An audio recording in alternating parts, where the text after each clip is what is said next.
Okay, ooh, says dark. Hold on. There it is. How you doing, babies? My name is Dray Jaymes. I'm doing a video on managers that I've had. Share the opportunity of letting you know who was the worst managers I've ever had. Right? Check it out.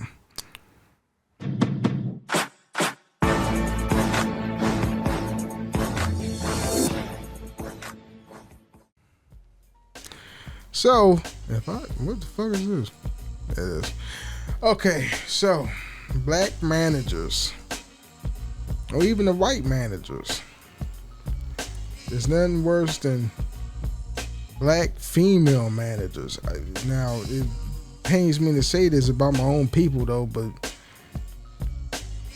most of them, not all of them, most of them, they suck balls leading people. Now there's just female managers. There was some terrible white female managers that they just couldn't handle it. Everybody can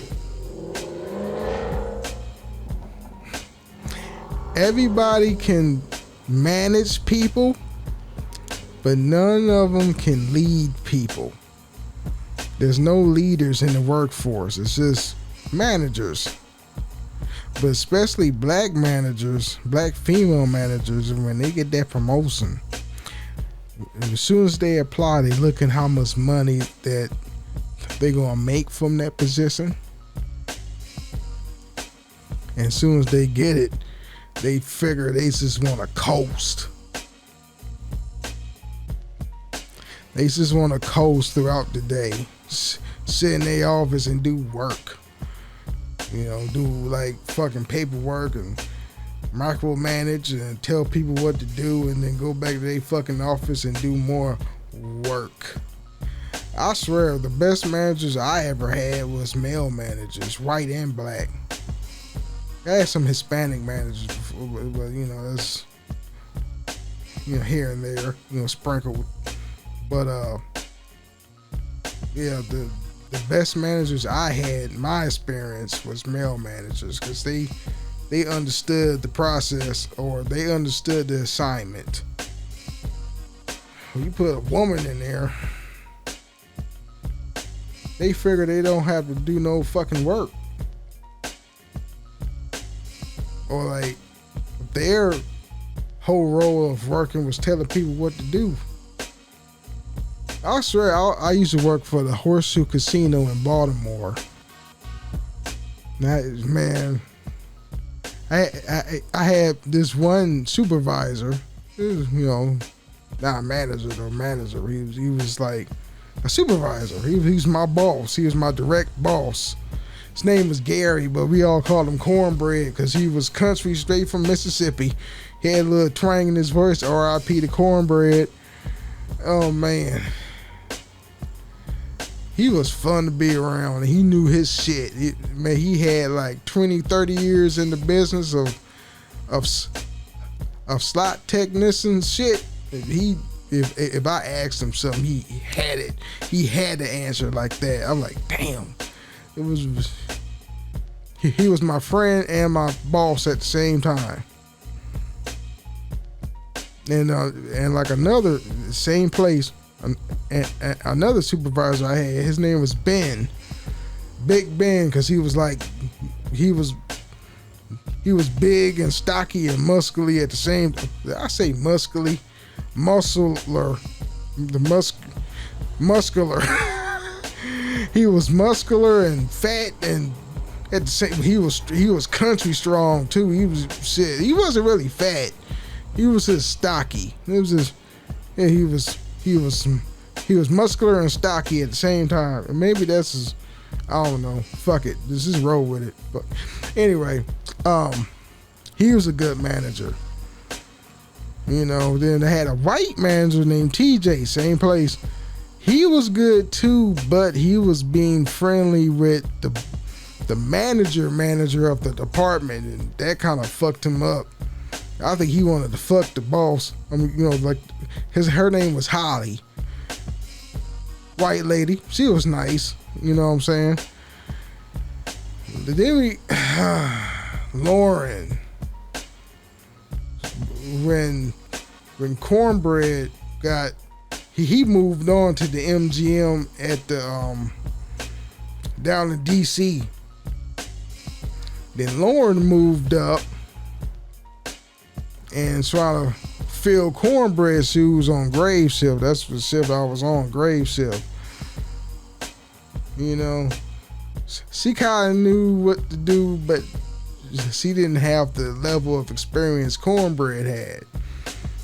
And she started being friendly with the boss. Like, it's my friend. In my head, I was like, that is not so friend, Lauren. That is so fucking boss. You know? And she actually did work, but she was becoming too friendly with Holly, the manager of the department. And that's just shit. I remember there were certain situations that I knew that if the position fit her, but she had a lot of things to work on. You know what I'm saying? Like in the casino, you can't believe the guests 100% when something goes on. You know, because they the genuine article or of that guest that's playing the slot machines is that really needs help and they really helpless, or they just trying to scam you to get some money. You know what I'm saying? So I remember the situation where I had help on the M game. This fucking slot machine that I had I don't know too much about these games on the gaming floor of the casino. It was a pretty easy fix, but it was like, okay, her problem was the guest. Her problem was she was trying to play her game, but the door, the latch wouldn't like stay engaged with the switch. You know, because if you have a switch problem, the game will automatically pause until you fix that shit. All right, because she was playing her game, and then it would pause because the door wouldn't stay latched. And I was trying to fix that shit. I'm trying to, hey, ma'am, okay, I'm gonna hold the door. Can you cash out? And she wouldn't do it, and I called Lauren, my boss, and the guest was drunk as shit. And she when Lauren came trying to fix the problem, I could tell she was getting emotional. That was her only problem. She was emotional. She brought her emotion to the job instead of logic. You know, and then blase, we went upstairs and she was pissed off because she thought that the guest was mad, but I didn't give a fuck. But the guest wasn't mad. At me. The guest wasn't mad at me. The guest was flirting. I guess she liked fat guys, but she was like, she was testing me on my stomach and shit, and she was drunk as fuck. Anyway,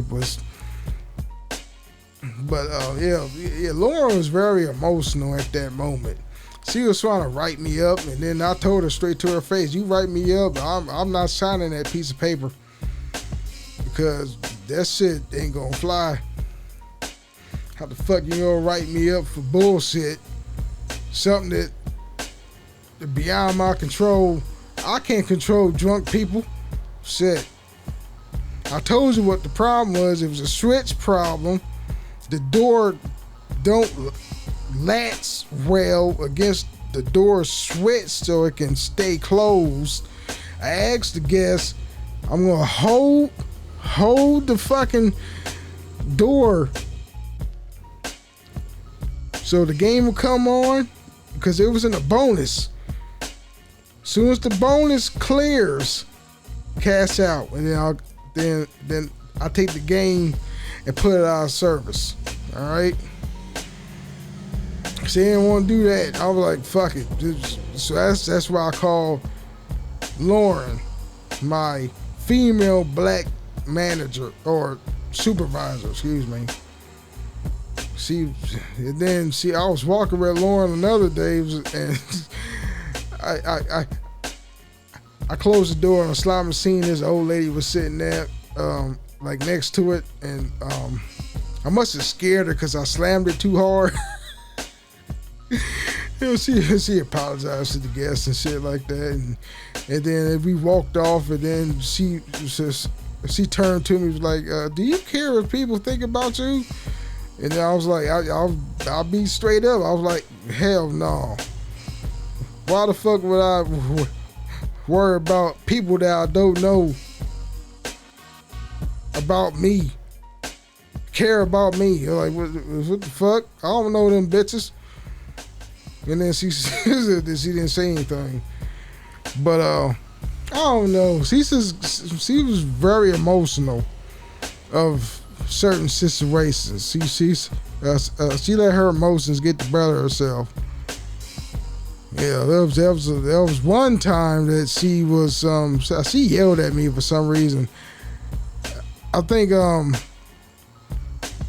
had to use the bathroom, and I told her I had to pee. And I think she thought that I walked off all willy-nilly and shit. And she like yelled at me on the Rockies. I think she's trying to embarrass me or some shit. But I was like, hey, Lauren, calm down. I told you I was taking a piss. I didn't say that. I was like, I told you I was using the bathroom. I don't know, man. That's some bad shit, crazy shit, man. But, the moral of the story is, man, most women, black, white, most women, not all of them, but mostly, they don't know how to lead people. They know how to manage, but they don't know how to lead people. Like, even the males, some of them, but most male managers do know how to lead people. But there's like the ass kisser males, the beta males, they don't know how to lead people. But yeah, there's not too many managers that know how to lead people. So if you want to be a manager, you gotta be a leader, understanding people skills, shit like that. Hit that like and subscribe.